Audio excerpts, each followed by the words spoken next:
Hello दोस्तों, तो आज हम क्लास 9 का पॉल साइंस का चैप्टर फर्स्ट स्टार्ट करने जा रहे हैं और अभी इसके बाद 2 और वीडियो आएंगी जिसमें पार्ट सेकंड और पार्ट थर्ड होगा।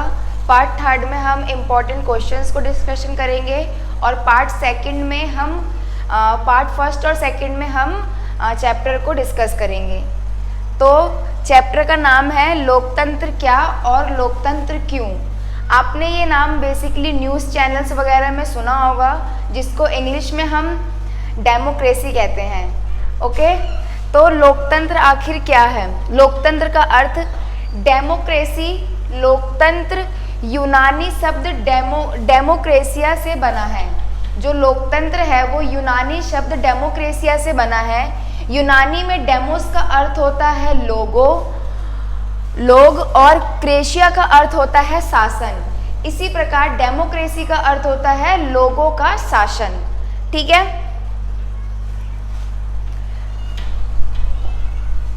सेकंड में इसमें भी हमें लोकतंत्र के बारे में कुछ और पॉइंट्स बता दिया गया है, जिससे कि हमें लोकतंत्र को जो है वो अच्छे से क्लियरिफाई हो सके। तो शासन का वह रूप है जिसमें शासकों का चुनाव कौन करती है? जनता करती है, जिसे हम लोकतंत्र कहते हैं। लोकतंत्र शासन का वह रूप है जिसमें जो शासक का चुनाव होता है वो कौन करता है? जनता करती है, जिसे हम क्या कहते हैं? लोकतंत्र कहते हैं। लोकतंत्र निष्पक्ष और स्वतंत्र चुनाव पर आधारित होता है। इसमें कोई भी इस जो लोकतंत्र का चुनाव होता है, इसमें कोई भी भेदभाव नहीं किया जाता कि अमीर है तो उसके वोट की काउंटिंग ज़्यादा होगी, गरीब है तो उसके वोट की काउंटिंग ज़्यादा होगी, या फिर जो ऊंची कास्ट का है उसकी वोट की काउंटिंग ज़्यादा होगी, जो नीची कास्ट का है उसकी वोट की काउंटिंग ज़्यादा होगी। तो इसमें निष्पक्ष चुनाव होते हैं। आपने देखा होगा कि जब चुनाव होते हैं तो सेलिब्रिटी भी जो होते हैं वो लाइनों में लग कर जाते हैं, उनके लिए कोई स्पेशल व्यवस्था नहीं की जाती है, वो भी लाइन में जाते हैं और अपना वोट देकर आते हैं। ठीक है, तो यही दर्शाता है कि जो हमारा लोकतंत्र है वो निष्पक्ष चुनाव का है, चुनाव पर आधारित होता है। यहाँ पे मैं भारत को लेके चल रही हूँ हर चीज में। लोकतंत्र में हर वयस्क नागरिक का एक वोट होता है। लोकतांत्रिक सरकार संवैधानिक कानूनों और नागरिक अधिकारों के आधार पर काम करती है। लोकतंत्र में वयस्क नागरिक कौन होते हैं? जो 18 साल से ऊपर के होते हैं, उन्हें हम वयस्क बोलते हैं। उन नागरिकों का एक नागरिक का एक वोट ही काउंट किया जाएगा। और इसमें लोकतांत्रिक सरकार संवैधानिक कानूनों और नागरिक अधिकारों पर ही काम करती है। जो लोकतांत्रिक जो सरकार जिस सरकार को हम चुनते हैं, जिस लीडर को हम चुन के भेजते हैं सरकारी शासन करने के लिए, तो वह संविधान का जो पूरा रूल्स है उसको फॉलो करेगी और नागरिकों के जो अधिकार है, जो उनके फंडामेंटल राइट्स है, उसको भी पूरा ध्यान में रखेगी। ऐसा नहीं होगा कि अगर हमने किसी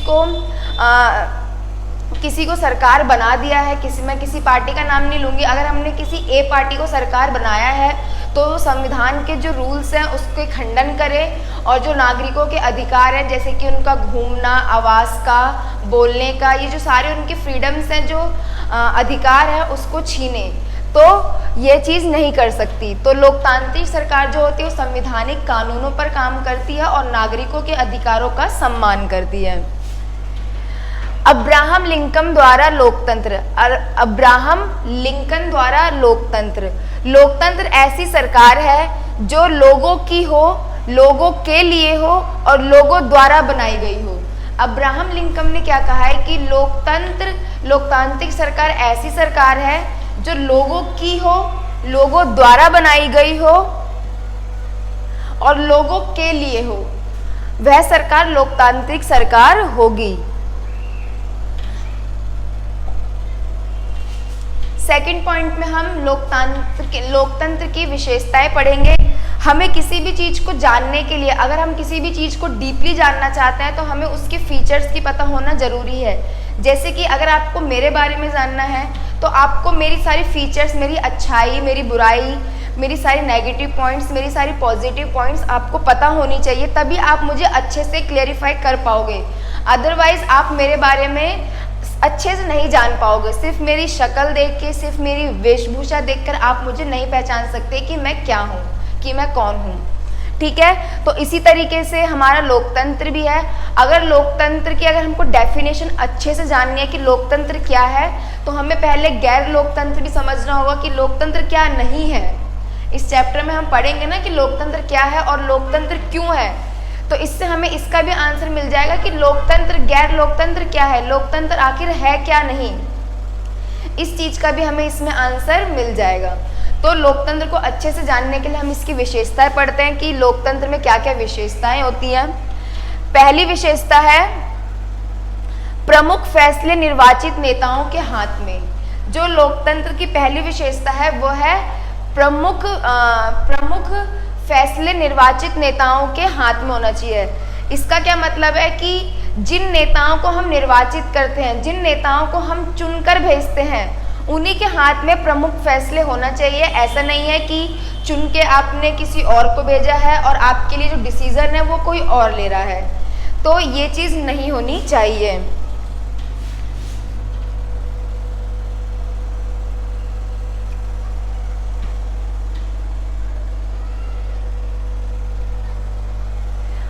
और इसका एक हम अच्छे से एग्जाम्पल समझें, जैसे कि हम भारत में ही लेते हैं कि भारत में हमने जो निर्वाचित जो सरकार है, किसको हमने निर्वाचित कर रखा है, बीजेपी सरकार को, जिसमें नरेंद्र मोदी जी हैं।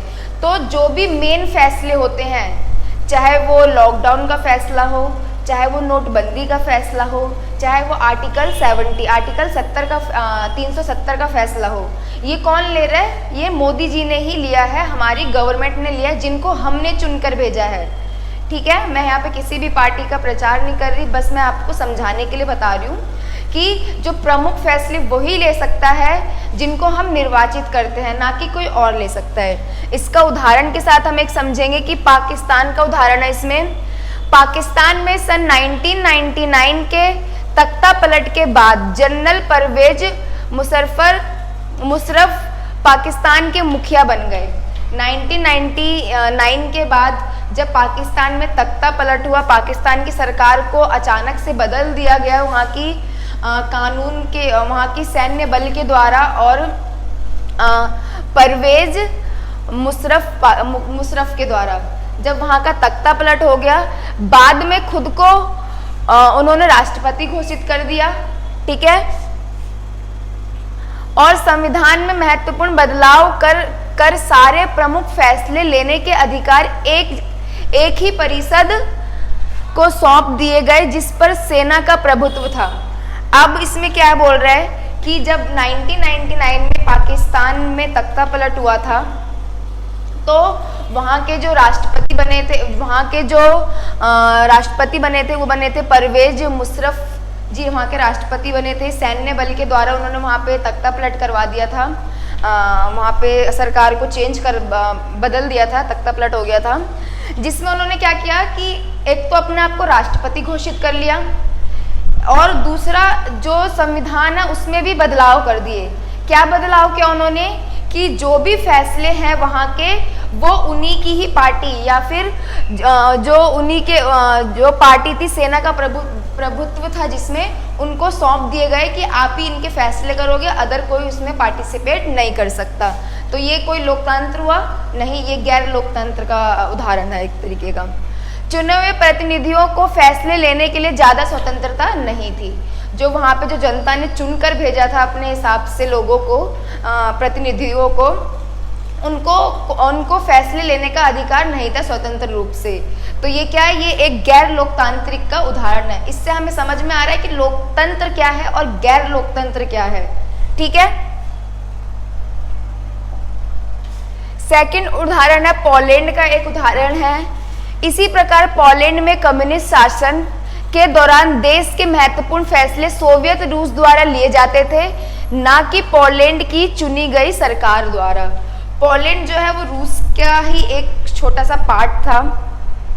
ठीक है, वहाँ पे पहले रूस की ही मतलब वो रूस, वहाँ पे जो सिटीजन्स हैं वो रूस के ही रहते हैं, तो उनका तो अधिकार है कि हम रूस जो भी प्रतिनिधित्व है अपने उन्हें चुने, लेकिन रूसी सरकार ने उनको कोई भी अधिकार नहीं दे रखा था कि वह अपने प्रतिनिधित्व को खुद ही चुन सके। बाकायदा वहाँ पर रूस के ही सिटीजन थे, वहाँ पे रूस के ही लोग रहते थे। इसीलिए लोकतंत्र में प्रमुख फैसले लेने की शक्ति लोगों द्वारा चुने गए प्रतिनिधियों के पास ही होनी चाहिए। तो यहाँ से क्या हमें समझ में आता है कि लोकतंत्र उसे कहते हैं जहाँ पे लोगों द्वारा जो चुने गए प्रतिनिधि होते हैं उन्हीं के पास सारे फैसले लेने का अधिकार होना चाहिए। सेकंड पॉइंट है स्वतंत्र और निष्पक्ष चुनावी मुकाबला। जो सेकंड इसका विशेषता है, इसकी फीचर है स्वतंत्र और निष्पक्ष चुनावी मुकाबला। जो मुकाबला होगा वो स्वतंत्र होना चाहिए और निष्पक्ष होना चाहिए, लोगों के सामने होना चाहिए और उस पर कोई भी दबाव नहीं होना चाहिए। उदाहरण के लिए चीन का उदाहरण लेते हैं हम। चीन की संसद के लिए प्रति 5 वर्ष बाद नियमित रूप से चुनाव होते हैं, ठीक है। जैसे भारत में 5 वर्ष बाद चुनाव होते हैं, वैसे ही चीन में भी चुनाव होते हैं 5 वर्ष बाद, जिसे राष्ट्रीय जन संसद कहते हैं। चुनाव लड़ने से पहले सभी उम्मीदवारों को चीनी कम्युनिस्ट पार्टी से मंजूरी लेनी पड़ती है। अगर हम यहाँ पे मान लो मोदी जी हैं, बीजेपी सरकार है और कांग्रेस सरकार बीजेपी सरकार अभी सत्ता में है, लेकिन अगर यहाँ पे चुनाव हो रहे हैं और चुनाव लड़ने से पहले कांग्रेस सरकार या कोई भी अदर XYZ सरकार को बीजेपी सरकार की परमिशन लेनी पड़े, तो क्या ये लोकतंत्र होगा? नहीं होगा। तो वहां पर क्या था कि किसी भी उम्मीदवार को चुनाव लड़ने से पहले कम्युनिस्ट पार्टी से मंजूरी लेनी पड़ती थी, ठीक है। सरकार हमेशा कम्युनिस्ट पार्टी की ही बनती थी। अब कौन अपना लॉस करवाएगा? मान लो मेरी सरकार है, ठीक है, और मेरे से ही परमिशन लेके आप लड़ सकते हो, तो मैं तो जायज सी बात है परमिशन नहीं दूंगी, है ना। तो इसमें यही है। तो ये भी एक लोकतंत्र का उदाहरण नहीं है। लोकतंत्र जो चीन में ना एक ही पार्टी हमेशा जीतती आती है, एक ही पार्टी, कम्युनिस्ट पार्टी। ऐसा थोड़ी है कि एक ही पार्टी हमेशा ही लोगों को पसंद आए, नहीं हो सकता ना। तो ये साफ साफ दिखता है कि यहाँ पर गैर लोकतांत्रिक है। बट वोट होता है, अब कोई अदर पार्टी, अपोजिट पार्टी है ही नहीं, तो वोट तो एक ही पार्टी को देना पड़ेगा और वही जीतेगी, तो वो लोकतंत्र हुआ नहीं। लोकतंत्र होने के लिए हमेशा एक से ज्यादा पार्टियों का होना आवश्यक है, एक से ज्यादा उम्मीदवारों का होना आवश्यक है, तभी वह लोकतंत्र कहलाएगा। मैक्सिको का एक उदाहरण ले लेते हैं हम। मैक्सिको में हर 6 साल में राष्ट्रपति चुनाव होते हैं। वहां पर 6 साल में राष्ट्रपति चुनाव होते हैं। वहां कभी तानाशाही या फौजी शासन की स्थापना नहीं हुई है। जो सरकार होती है हमारी 3 टाइप्स की होती है, लोकतंत्र सरकार, राजतंत्र सरकार और तानाशाही सरकार, ठीक है। लोकतंत्र सरकार वह सरकार होती है जहां पर लोग अपने द्वारा उम्मीदवारों को चुनकर भेजते हैं, निर्वाचित करते हैं, ठीक है। और राजतंत्र क्या होता है, जहां पर जो एक के बाद एक ही खानदान से बार बार सत्ता में आते रहते हैं। जैसे कि सऊदी अरब का हम इसमें एग्जाम्पल ले सकते हैं। वहाँ पे हमेशा शाही परिवार ही शासन करता है, ठीक है। तो और तानाशाह होता है, जैसे तानाशाह का एग्जाम्पल हम हिटलर को ले सकते हैं। वो एक तानाशाह राजा था, वो जो बोल देता था वो एक पत्थर की लकीर होती थी। तो सरकार 3 टाइप्स की होती हैं, 3 प्रकार की होती हैं। पहला है लोकतंत्र, दूसरा है राजतंत्र, तीसरा है तानाशाह। तो मैक्सिको में हर 6 साल में राष्ट्रपति चुनाव होते हैं।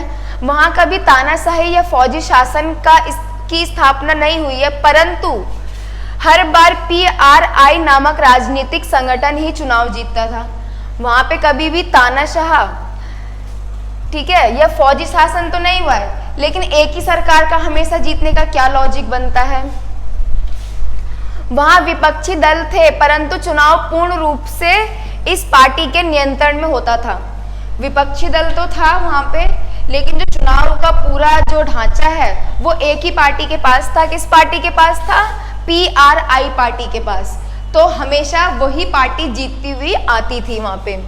यहाँ तक कि विद्यार्थियों को कहा जाता था कि वह अपने पेरेंट्स को कहें कि केवल PRI के लिए ही वोट करें। जो विद्यार्थी होते थे, जो स्कूल जाते थे वहाँ बच्चे, उनसे बोला जाता था कि हमें कि PRI पार्टी को ही वोट दें, क्योंकि जैसे, लेकिन भारत में ऐसा नहीं है। यहाँ पे कोई भी स्कूल में, कोई भी गवर्नमेंट स्कूल में या फिर प्राइवेट स्कूल में भी ये नहीं बोला जाता, बोला जा सकता हर बच्चे को कि किस पार्टी को वोट दें, ठीक है। लेकिन वहाँ पे बोला जाता था। तो क्या ये लोकतंत्र नहीं है? वहाँ पे मीडिया जो थी, सरकारी मशीनें, सरकारी कार्यचारी, सभी लोगों को PRI के लिए कार्य करना पड़ता था। अब मीडिया है सिर्फ PRI को ही दिखा रही है, PRI को, तो लोगों को दूसरी पार्टीज के बारे में पता ही नहीं चल रहा, ठीक है। तो इसीलिए हम इसको लोकतंत्र नहीं कह सकते। इसलिए केवल चुनाव करवा देना ही पर्याप्त नहीं है। चीन में भी चुनाव होते हैं, लेकिन क्या वो लोकतंत्र देश है? नहीं है। केवल चुनाव करवाना ही पर्याप्त नहीं है, लोगों की इच्छाओं को देखना भी इच्छाओं को भी देखना चाहिए कि वो किसको अपना प्रतिनिधित्व देखना चाहते हैं, बनाना चाहते हैं। उनके पास राइट्स होना चाहिए कि वो हर 5 साल या जिस भी देश में जो भी ईयर्स होते हैं उसके अकॉर्डिंग वो अपने जो वो होते हैं प्रतिनिधियों को चेंज कर सकें, ठीक है। ये लोगों के पास अधिकार होना चाहिए। तो केवल चुनाव करवा देना ही पर्याप्त नहीं है, चुनाव स्वतंत्र और निष्पक्ष भी होने चाहिए। स्वतंत्र होने चाहिए, कोई भी लड़ सकता है चुनाव, निष्पक्ष होना चाहिए, कोई भेदभाव नहीं होना चाहिए चुनाव में कि इस पार्टी को ही वोट दो या फिर इस पार्टी को ही वोट दो, या इस पार्टी का दबाव पड़े या उस पार्टी का दबाव पड़े, ठीक है। थर्ड है हमारा, थर्ड जो विशेषता है, तीसरी विशेषता है हमारा, एक व्यक्ति एक वोट एक मोल। एक व्यक्ति एक वोट एक मोल। इसका क्या मतलब होता है कि एक ही व्यक्ति होगा, चाहे वो अमीर हो, चाहे वो गरीब हो, चाहे वो ऊंची कास्ट का हो, चाहे वो नीची कास्ट का हो, उसका एक ही वोट माना जाएगा। ऐसा नहीं होना चाहिए कि जो अमीर है उसकी वोट का जो काउंटिंग है वो ज़्यादा हो जाए, गरीब है उसकी वोट की काउंटिंग कम हो, या फिर जो ऊंचे कास्ट के लोग हैं उनकी वोट की काउंटिंग ज़्यादा हो, मतलब एक वोट की काउंटिंग ज़्यादा हो, और जो नीचे कास्ट के लोग हैं उनके एक वोट की काउंटिंग ज़्यादा हो। तो ये चीज़ नहीं होना चाहिए। और उनके वोट का जो मोल है वो भी एक ही होना चाहिए, कोई मोल में उनके भेदभाव नहीं होना चाहिए। हालांकि विश्व के ज़्यादातर लोकतांत्रिक देशों ने सार्वभौमिक व्यस्क मताधिकार के सिद्धांत को स्वीकार किया है, ठीक है। विश्व में ज़्यादातर लोगों ने, विश्व के ज़्यादातर देश के लोगों ने सार्वभौमिक मताधिकार के सिद्धांत को लागू किया है, ठीक है। परंतु आज भी विश्व के अनेक देशों में सभी लोगों को समान मतदान का अधिकार नहीं है। परंतु जो आज भी देश ऐसे हैं जहां पर सभी लोगों को समान अधिकार नहीं है, सभी लोगों के वोट का समान वो नहीं है, समान अधिकार नहीं है। जैसे कि कभी फीमेल्स को, कहीं पे फीमेल्स को वोट देने का अधिकार नहीं है, कहीं पे जो क्या बोलते हैं गरीब को वोट्स देने का अधिकार नहीं है। तो ये चीज़ हो सकती है। उदाहरण है, कुछ समय पूर्व तक सऊदी अरब में महिलाओं को वोट देने का अधिकार नहीं था। कुछ समय तक सऊदी जो अरब था वहाँ पे महिलाओं को वोट देने का अधिकार ही नहीं था। अब हो गया है, बट पहले बहुत समय तक वहाँ पर महिलाओं को वोट देने का अधिकार नहीं था। एस्टोनिया में रूसी लोगों को मतदान का अधिकार हासिल करने में बड़ी मुश्किलें हुई थी। फिजी में वहाँ के मूल निवासी और भारतीय लोगों के वोटों के मूल्य में अंतर इस बात को इंगित करता है कि कई लोकतांत्रिक देशों में भी नागरिकों को समान मताधिकार प्राप्त नहीं है। फिजी एक देश है, जैसे कि पहले यहाँ पे भारत में पहले ब्रिटिश रूल था। तो ब्रिटिश क्या होते थे, अपने कार्य के लिए ना भारतीय लोगों को लेके जाते थे कहीं कहीं, ठीक है, कहीं कहीं किसी अपने देश में कहीं कहीं लेके जाते थे।